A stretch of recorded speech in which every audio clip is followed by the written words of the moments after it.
Il centro storico come luogo di aggregazione culturale nel quale le tradizioni riaffiorano e riprendono vita.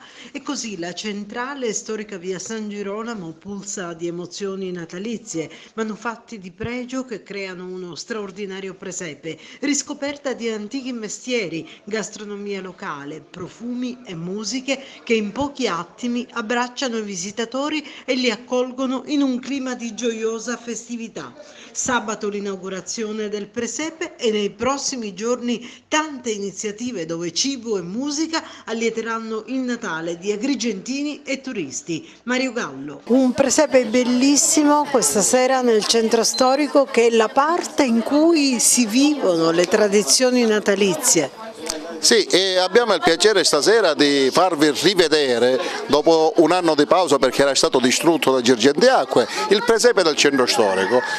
Noi siamo felici perché la città ha fatto una vera gara di solidarietà per aiutarci a riaprirlo, lo abbiamo aperto per la città e ogni sera ci saranno degustazioni fino al giorno 6, noi faremo ogni sera festa per fare festa assieme alla città, perché questo presepe noi l'abbiamo costruito per la città.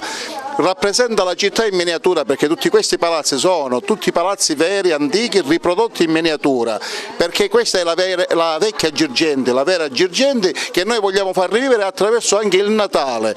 L'amministrazione comunale ci sta aiutando perché ci sta dando la possibilità di fare il Festival delle Novene e tante altre cose, però ci aspettiamo che la città venga numerosa, perché per esempio questa sera non sono venute molte persone, ne aspettiamo molte di più, perché qua si vive i sapori, gli odori della vecchia Girgenti che noi offriamo gratuitamente alla città ogni sera con delle degustazioni gratuite.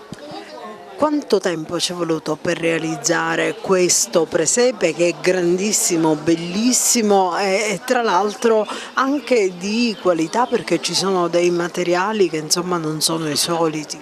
Allora, intanto questo di qua è una grotta naturale che è l'ingresso di un ipogeo. Qua dobbiamo dire che quando c'è stata la guerra ci sono stati più di 80 morti perché era l'ingresso di quando c'erano gli aerei che bombardavano, un rifugio antiaereo.